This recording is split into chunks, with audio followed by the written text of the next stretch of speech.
Welcome to the madhouse. Hello. Hello. Hello. Wave hello. Hello, Mom. Stop.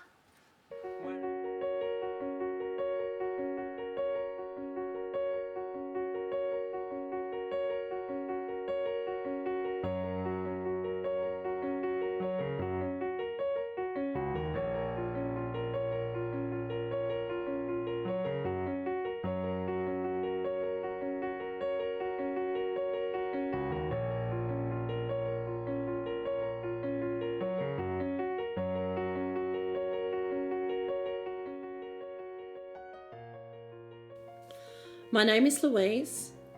I am mum of 5 children. 4 you will see on film today. Angus has epilepsy, autism, and recently diagnosed with schizophrenia. Routine helps him, sport, and his animals. Bailey at birth was diagnosed with tuberous sclerosis, which means it affects him intellectually. He also has vision impairment, heart problems, tumours in the brain, and his kidney function is affected. Routine helps him and keeping him medically stable. Hannah is transgender. She has been her true self since 8. She also has ADHD and dyslexia. Dance is her therapy and her way of expressing herself. Seamus, being the youngest, has been affected by his siblings' issues. There has always been an expectation from school that he would help look after his older siblings. What's happening now is he's having counselling and his dance. He recently won the Snow Foundation scholarship for dancing. I'm so proud of Seamus. Actually, I'm proud of them all. They have all achieved so much. Hi, my name's Bailey, and I like playing with dolls and trucks and cars. And also, I like my mum because she is always beautiful. Years ago, I used to play soccer in AFL. And You dance too, don't you? Yeah, I do. I dance at Bonfire with Jared Bombra. Nice. And we are the champions, and because I do hip hop. And I like playing my Xbox with my brothers and sisters, and I got Xbox 360. And also I like playing with dolls with my sister Hal. So she likes playing dolls with me, she cares about me. And mom supports me for doing like my stuff, like helping me out with like my socks and plus my shoes and that. And I actually got guitars in my room. I love my mum because she's special to me. Hi, I'm Angus. I'm 18. I collect coins. Brian sleeps with me at night to keep me company because I don't usually get to sleep without him. Mum helps me by trying to get the doctor's approval to get my tablets. What makes me sad is everybody being disrespectful. She's trying to pull me away from all this stuff which I usually get into trouble with. She actually takes me with her to get key card stuff, my proof of age card. I also cannot drive because of my doctor says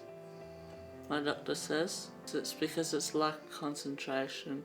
I love my mum because she raised me ever since I was little. I'm happy to be with her whenever.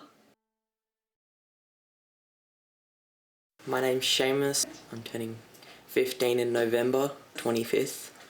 I mostly like playing video games, doing dancing, so I do a whole bunch of dance things. I do ballet, tap, lyrical, hip hop.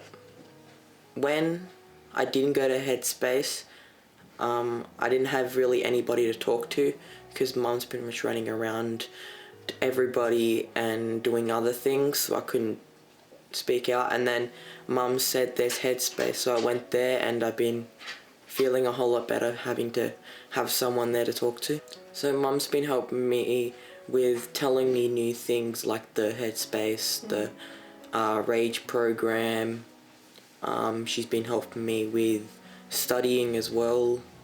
getting me on top of most things, helping me have my room and all the things that I have. She drives me mostly to dance, to school, but lately I've been walking to school because I just want to get more exercise outside and just walk in the morning because I enjoy getting out there.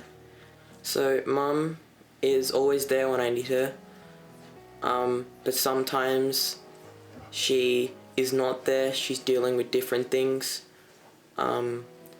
She's mostly the one that I go to and talk to because she understands me more. So I am Hannah, I'm 15 and I do dance, so I do jazz, tap, hip-hop, no not hip-hop, sorry. Yeah, I do jazz, tap, ballet, Broadway jazz. I also do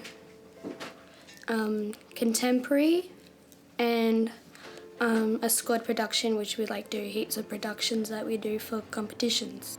I like how the way that Mum always helps me out with like homework. She helps me with like getting all my English and everything up to date, and she pays all of the dance fees for all of the whole entire family.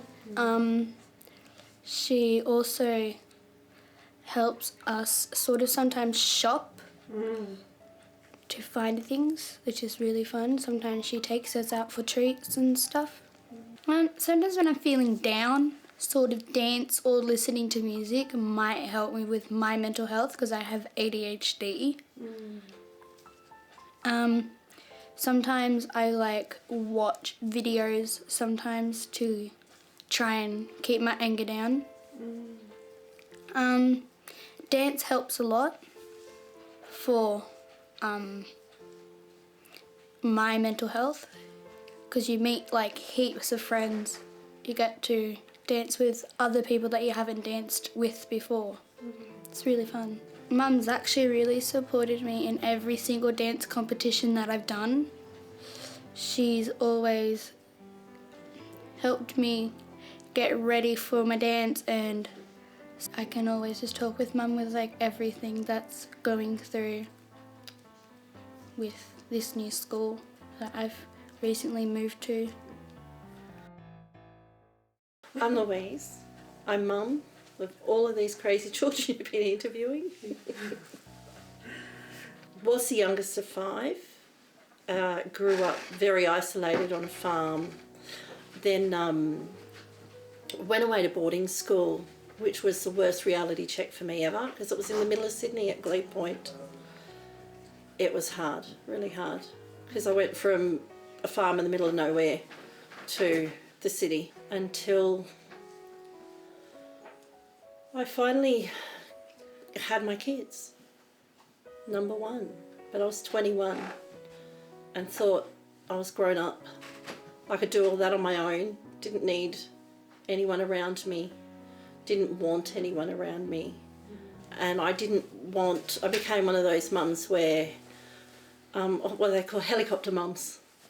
What I worked out later on was I expected perfection of him, of my child, because throughout my life growing up, in my brain I was going to have perfect child, the perfect everything, and then reality set in pretty hard. So when my eldest got ill, I didn't know what was going on and I was still expecting perfection. He had a lot of behaviour troubles when he was younger, which I didn't know was a medical condition at that stage. I didn't know he had learning difficulties. I didn't know him turning off to me was epilepsy. Until I had 2 more children later on, I didn't know about these diseases. And that's when reality hit, was by child number 3. Then I discovered where, when Bailey was 6 weeks old, that's when Tristan collapsed. And I found out how seriously ill he was. So yeah, it was a lot. loved having my children. I wanted to have a very big family. I would have had a lot more children if the medical sides weren't there. I've always said from the beginning they were all going to be treated like normal children. I don't like putting labels on my kids, but some days I find I have to turn around and say, hey, they're special needs. Give them a break. Give me a break. Because people are very judgmental at times. And they look like adults, but mentally I have a 7-year-old. As the school terms go on, things get harder and harder because they're getting tireder. When they've had growth spurts, so you've got the medication changes, but also there's changes in their schedules and things like that. So that's when things start coming up into a big overflowing mess. And when that big overflowing mess is happening, that's when I have to get the help. But then that's when it's just exhausting. There, Angus was talking about going into residential care and things like that, and he asked me if he could keep his bedroom here, and I said to all the kids that no matter what you've done, no matter what's happened, no matter how much trouble you're in, I'm always here and home is always here, so you're always home and mum. That's the way I look at it.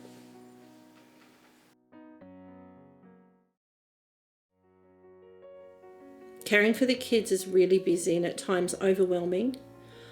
I've been in some dark places in my life where I couldn't go on. The kids stopped me from actually doing anything to harm myself. I have learned I have to look after myself to be able to guide my children. I'm still learning. I go to a counsellor. I have my Buddhist belief system and my animals. Every day I have to be on top of everything. It can be exhausting. Some days it doesn't work and things come up. Kids get sick, things change, but you can do the best you can. I know there's a lot of people out there with similar struggles. I'm not alone, but you just keep going and do the best you can. My kids are the best thing that have come out of my struggle. To these kids, I'm mum, just mum.